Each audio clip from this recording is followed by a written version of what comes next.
Let's imagine that is chaos in Iran. How much sort of poison does that spill around the region? How worried are you about that? I think there's every chance we get poison spreading across the region. We've seen it in the short term with the economic consequences if the Strait of Hormuz were closed. We've already seen the oil prices and gas prices are surging because of that. There's uncertainty because of Hezbollah starting to strike Israel. There are possibilities of retaliation against Shias in Iraq. We're sending correspondents to different parts of the region on the borders of Iran because we're quite concerned that this will spill out. You could see refugee flows if it gets really serious, if you have the chance of a civil war within Iran. So there's every reason for the rest of the region to be very concerned that this is not a quick 3-day war. This is potentially weeks and weeks or even longer. Greg, when I look at the region, I see two Middle Easts. There's a kind of Syria, messy Iraq, kind of lots of conflict and lots of ugly stuff going on. And then there's this bubble of prosperity in the Gulf, places that market themselves to the world's rich as havens of security where you can just get on and make money. Is that model under threat?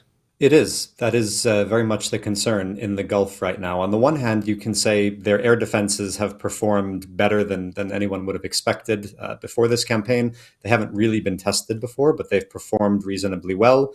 And countries in the Gulf are still keeping basic services running. They're handling this reasonably well. But as you say, they have thrived on this reputation as oases of stability in a very difficult region. That model is now under threat. And the longer this goes on, the harder it will be for them to sustain that reputation. So I think coming out of this, they are going to have some hard conversations about whether that works going forward, whether they can be countries that try to stay on the sidelines of conflicts in the Middle East, try to not get directly involved wherever possible, rely on the United States for a security umbrella, or whether they need to take more responsibility for their own security.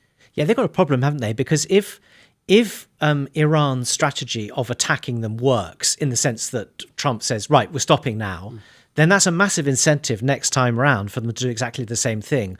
But if it doesn't work and the conflict starts spreading, then their model's in trouble too. So they're in a bit of a dilemma, Greg, aren't they? They are, but I'm struck by over the past few days the unwillingness to bend to the pressure and demand that the Trump administration end the war. There have been some very tough statements coming out of Saudi Arabia, the UAE, even Qatar, after the strikes on Qatari natural gas facilities on Monday afternoon. The spokesman for the Qatari Foreign Ministry went on television and said, we need to retaliate for this. This is a country that for a long time has enjoyed good relations with Iran. They share a natural gas field. They're on good terms. But even the Qataris have been pushed to a point now where they're talking about military action against Iran. So if the regime thought that attacking Gulf states would force them to put pressure on the United States to end the war, so far what seems to be happening is that's backfiring, and it's actually angering a lot of people in the Gulf. And they're starting to talk about whether they should get more involved on the side of the United States. Anshul, obviously, for Israel, the key question here is stopping the threat from Iran. That is a prize above everything. But to the extent that the whole idea of the Abraham Accords was founded on a kind of a prosperity agenda, if you like, for Israel and its Arab neighbors, is that something that you see as being under threat if the mess spills out of Iran, as Adam and I were talking about earlier? Well, that's very much now in the balance. Now, it's true that, as you say, the prosperity agenda was something that was supposed to be shared by Israel and the Gulf countries.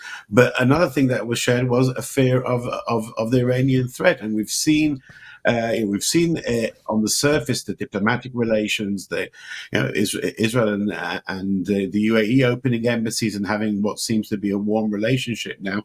But what's been behind the scenes for much longer and much more intensive are the defense ties, the intelligence sharing, the coordination, mainly through America's CENTCOM headquarters, which are based in Qatar, but are connected to all the militaries in the region, of all the information necessary to carry out these interceptions of missiles. And when an Emirati interceptor missile, shoots down an Iranian missile, it's working with various information that it's receiving real time from sensors around the region, from American sensors and satellites. It's using technologies which were developed in Israel for over decades of missile defense. All these things have been shared by the region. So it's not just a shared prosperity agenda, it's also a shared security network, which is now being tested.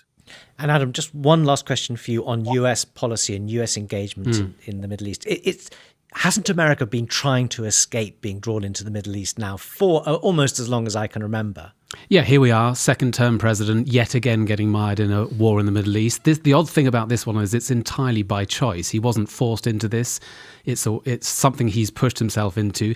He's doing it with very little popularity. Not only is he generally unpopular, but support for the specific engagement is remarkably low. If you think back to when the US invaded Iraq, 70% of Americans were in favor of that. The Afghanistan invasion, 90%. Support for this, as we said in a poll, is 27%. So why is he doing it? He's doing it, I think, because he wants to find his place in history. You talked earlier about his statement on Saturday morning where he thought back to the humiliation of America, Jimmy Carter, the 444 days of American diplomats being held hostage in an embassy in Tehran. I think a lot of this is quite personal for him. He wants to leave his place in history as the man who restored pride and, respect for America after 7 presidents failed to do that. So it's quite personal for him, but I don't think he's thought it through. I think the dilemma he faces is the dilemma that in order to be that president whose legacy is a transformation of the Middle East and the transformation of Iran, a thorn in America's side, he needs to act on a scale and time scale that is measured in many weeks and over a month. And that is exactly what so many of his own base and in his own administration are worried about. And Pete Hegseth, he said, this is not Iraq. I served in Iraq, and this is not Iraq. This is fast. This will be limited. We'll have clear objectives. And the entire problem is to really durably say, I've changed everything. That will drag you into something big and long. What strikes me is this president who could be just making money at home and, parading and preening himself in front of the cameras is going after one thing after another. His sort of appetite for change. He's certainly hungry. I mean, there is another possibility of what he's trying to achieve here, and that's just sending a message to China, to the rest of the world, that America has the wherewithal and the willingness to do really bold things. So look at what he did in Venezuela, look at what he's done in Iran. So this could be a deterrence.